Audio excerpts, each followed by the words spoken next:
C'est vrai que les sculpteurs qui ont le courage de se confronter à la beauté de ce jardin prennent des risques finalement. Il y a une confrontation difficile entre une œuvre d'art et un aussi beau jardin.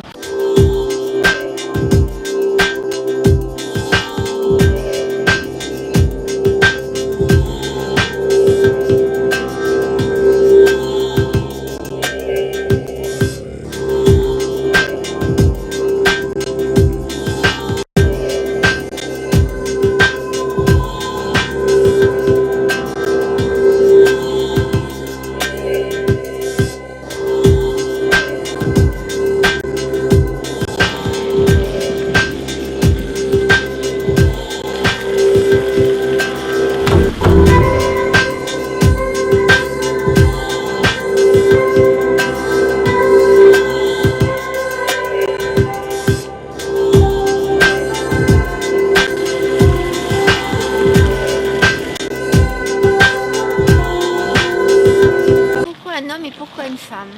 Non, je crois que c'était intéressant de travailler à deux sur ce thème de la taille humaine, bien sûr, en tant qu'homme et femme. La défense d'un certain nombre d'artistes qui nous intéresse. Oui, de montrer, de défendre Voilà, et de présenter ensemble. ouais, de jeunes artistes, des artistes plus reconnus, et puis des artistes d'esthétique et de pratiques quand même assez diverses. Je pense à Xiafei Chang qui montre une installation et une vidéo impertinente aussi. Aussi quelqu'un qui travaille beaucoup sur la question du politique et du rapport aux biotechnologies. Donc une artiste anglaise vivant en France et travaillant, pas seule puisqu'elle travaille avec son mari, Lucie Horta et Georges Horta. Donc, sur l'humain peut-être et sa survie et son... sur les aspects finalement plus écologiques. Enfin, deux invités d'honneur, Jean-Pierre Le Boulch à qui on rend un hommage. Et puis un artiste très vivant d'aujourd'hui qui est un grand monsieur de la peinture. Ladislas Kijno, donc pratique qui a rencontré les plus grands, aussi bien de la poésie que de la peinture. Et il a été dans les grands combats des années 70-80 dans le monde entier, quoi. Donc c'est vrai que c'est quelqu'un d'engagé, et d'engagé d'abord dans la peinture. On a aussi choisi des artistes qui travaillent les matières. Il y a par exemple Aline Rivière qui travaille des espèces de vêtures, des mous, qui sont aussi très, très bizarres parce que ce sont des algues. Et il y a aussi une odeur très particulière, où il y a Jean-Charles de Tigny qui travaille le feutre.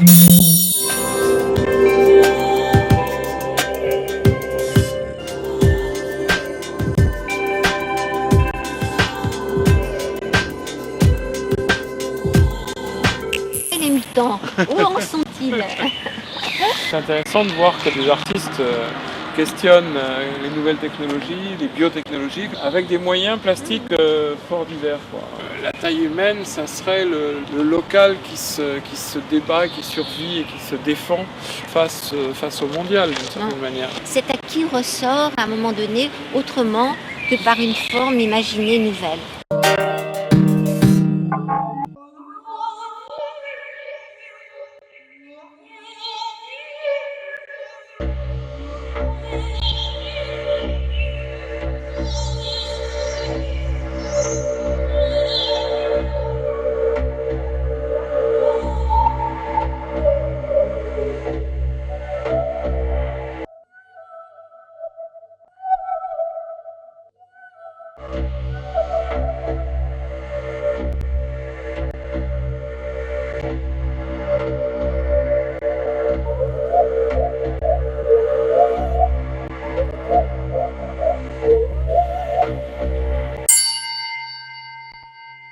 Le tirage soit presque à taille humaine. C'est-à-dire que quand j'ai des modèles qui font 1m80, en général j'ai fait des tirages à 1m80, c'est-à-dire à la hauteur du modèle. Et j'aime bien comme ça ce rapport à la taille réelle dans l'image. Quand elle posait pour Freud, elle posait comme elle était, avec sa chair, avec les poses où l'emmenait Freud. Une magnification de son image, de la transformer, de l'emmener justement autre part que l'histoire où on la voyait habituellement. De l'égérie, de l'ébauverie, donc un certain contexte anglais des années 70-80 un peu provoque. Mais c'est aussi une dame qui a un engagement social dans la vie, pour gagner sa vie et qui est directrice d'un job center. C'était bien aussi justement de jouer sur l'ambiguïté comme elle est. Je veux dire, par exemple, quand on l'a pas fait avec les cheveux. Parce qu'en fait, c'est venu aussi ce côté C'est pour lui mettre les perruques, il fallait vraiment lui lisser les cheveux énormément, très serré comme ça, de façon à pouvoir mettre les perruques. Et quand je l'ai vu comme ça, j'ai dit, on la prend comme ça aussi.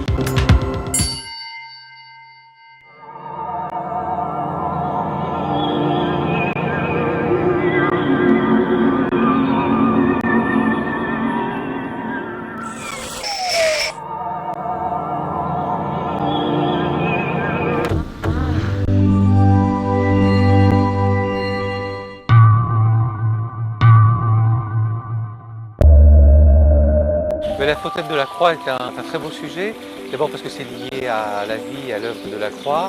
Dans l'idée d'une installation, de faire avec. Delacroix a beaucoup travaillé sur les massacres et j'ai choisi donc de mettre en dialogue les Niobiles, de faire des grands tirages pour que les personnages qui figurent sur mes photos soient en relation directe avec les personnages qui rendent hommage à Delacroix dans l'allégorie, je pense, de la littérature et du drame, en établissant des dialogues. Dialogues à partir du journal intime du grand homme, dont je cite 4 phrases sur les bâches, entre la représentation des sculptures qui figurent sur mes photos et les sculptures grandeur nature, aussi entre le jardin de la Villa Médicis, que j'ai eu la chance d'être pensionnaire il y a maintenant une quinzaine d'années, et le jardin du Luxembourg. Ces statues sont prises dans les jardins de la Villa Médicis de nuit. Un dispositif très simple de 2 bâches de part et d'autre. Ces bâches fonctionnent comme des paravents, définissent un espace central dans lequel se découpe le groupe de sculptures, mais en creux, en profondeur. Donc c'est une référence pour moi au théâtre. Jean-Pierre Le Boulch, ses corps froissés, pliés, ses corps cachés, c'est la mesure de son propre travail pour photographier ceux qu'il aimait autour de lui, beaucoup de femmes, mais aussi les jeunes adolescents qui sont présents dans son travail. Jean-Pierre était quelqu'un qui apparemment avait beaucoup de difficultés avec les autres, avec lui-même, plein de doutes et qui travaillait constamment ses doutes dans une matière peinte d'une grande beauté avec des profondeurs, combien cette pratique photographique était une pratique d'aujourd'hui, une pratique du corps, une pratique de l'image dans le corps et du corps dans l'image, et comment il a, dans cette peinture qui n'a absolument pas vieilli, réussi à donner la taille de l'être humain, la difficulté d'être à la mesure de ce monde et d'être dans ce monde un artiste et d'être dans ce monde un homme, combien c'est difficile. Il savait le dire et l'écrire, Jean-Pierre Le Boulch, et on est heureux de lui rendre un hommage.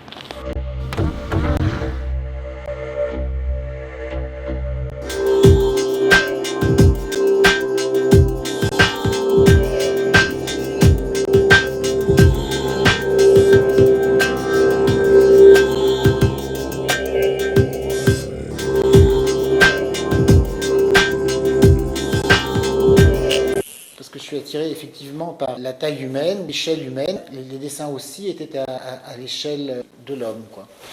Et ces dessins, finalement, un jour, je me suis dit, ce serait bien qu'ils prennent un corps.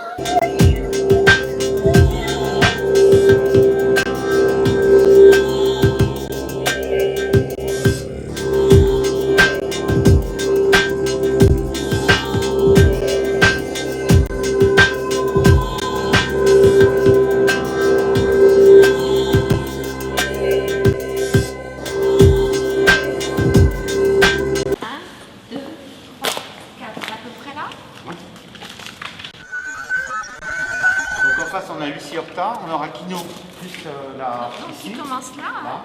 On aura Bosser là en face. Ouais, Jacques Bosser. Bosser. Il y a Frédéric Lecomte. Oui. Donc là, Frédéric Lecomte. Voilà. Et donc là, c'est aussi une installation. Yuki Onodera, oui. Yuki Onodera. Donc là, c'est les grandes photos de silhouettes de là, on Yuki a Onodera. 17 mètres, on aura Lutz et avec Firmant. Ah, il y a Frédéric Lutz, donc les aquarelles de Frédéric Lutz. T'as l'impression que c'est tout petit, et quand ils enlèvent tout, tu te retrouves dans un grand machin.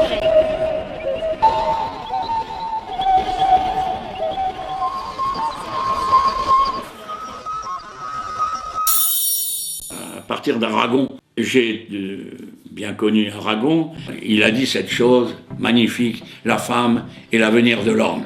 On m'avait dit qu'il y aurait une exposition sur le corps de la femme. J'ai cru que c'était le corps de la femme.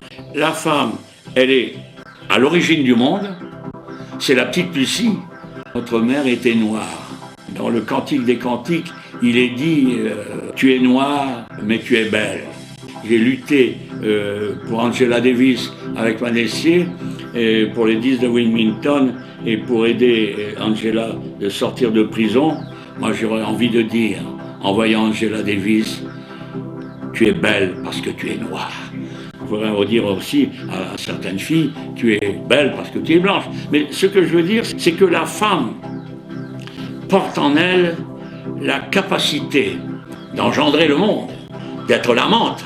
Elle est l'infirmière, la femme qui assiste. La femme, c'est la dignité. Une des raisons aussi, c'est que là, vous voyez, il y en a une qui apparaît comme plus black que d'autres. Ça, c'est Barbara Hendricks, parce qu'elle a chanté étant enceinte. Vous allez voir les femmes qui marchent enceintes avec le Bouddha à l'intérieur de leur vie, de leur ventre, parce que les œuvres parlent par elles-mêmes. C'est la dernière vision que j'ai eue, celle que j'ai inscrite, c'est la dernière. Mais en dessous, il y a des milliers de tableaux, des milliers de rushs que je suis seul à connaître, que le véritable musée n'est pas le musée des tableaux que nous voyons, mais des tableaux qui ont été imaginés. C'est le musée des toiles inconnues. J'estime que la vision en peinture est une polyvision. Ce qu'il y a dans les assises d'une œuvre, comme disait Cézanne, qu'est-ce que c'est qu'un peintre? Un peintre, c'est un plongeur qui plonge jusqu'aux assises du monde pour essayer de voir ce qu'il y a en dessous. La peinture, c'est quelque chose qui détermine dans l'histoire du monde et dans l'histoire de l'humanité sa complexité.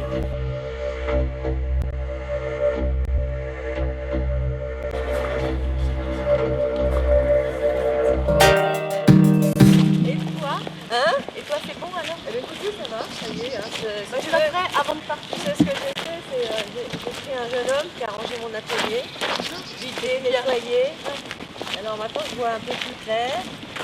Je peux te jeter dans le niche. Voilà, j'ai fait du pain, c'était pas bon. Et donc, voilà, donc, tu vois, c'est plus clair, c'est plus net. Non,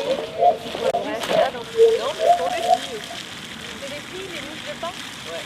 Il n'y a pas un garçon de temps en temps? Non, je n'ai pas fait de garçon. Ah ouais. Donc comme j'ai pas le droit de... Ça va faire plusieurs plans et avec les matières. On va donc là c'est ce que je fais. Non, ça y est, c'est plus que... J'essaierai de passer avant la vie. Et finalement, je vais mettre quelque chose d'autre que ce qui était prévu et c'est très bien. Oui, mais ça fait partie du travail en fait. Voilà. Hein, on commence par une chose et puis on va sur autre chose. Voilà, et parce que j'avais en fait de la matière que ouais. j'avais pas eu le temps de voir. Et là, j'ai tout ressorti et lui, il est venu comme un peu un candide et il a choisi des choses ça, que je bien. voyais pas.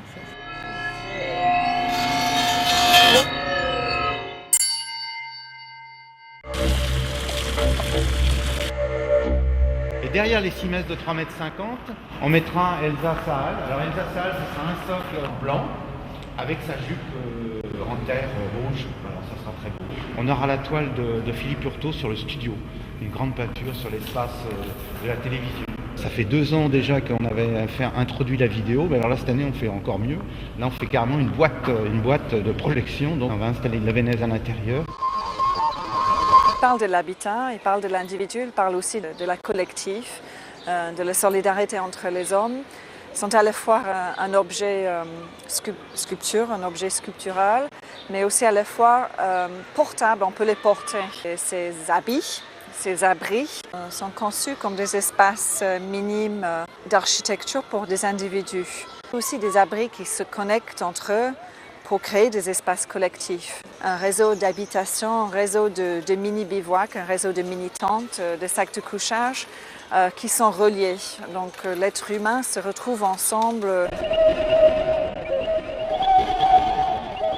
Ces mannequins sont devenus les personnages d'une histoire qui se nomme Sweet Little Sister et dont je laisse au public le soin de découvrir sa signification. C'est plutôt une réflexion sur le fonctionnement et le devenir des corps, au corps et à l'instrumentation, au corps et à la technologie. Est-ce que le corps fusionnera avec la technologie? Tous les prototypes que je fais ont des fonctions complètement incertaines.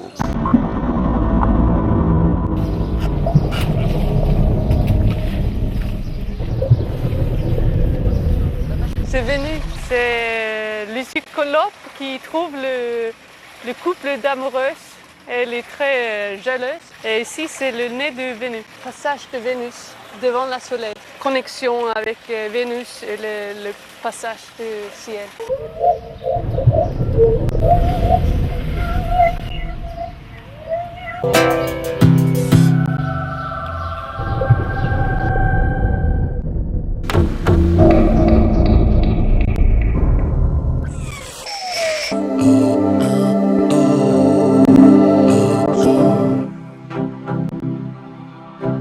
L'installation s'appelle Flash Mob. Elle comprend 39 personnages comme ça. Une réunion de personnes qui bougent, qui font des actions un petit peu incongrues comme ça. Au même moment, c'est un petit peu le principe de la Flash Mob qui serait traduit en installation sculpture.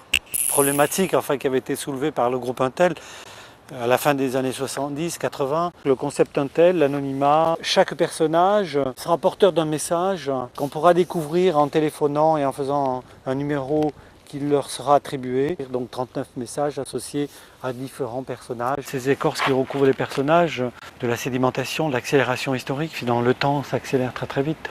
C'est une réunion de personnes qui sont convoquées au même moment pour faire une action non reliée à la norme sociale.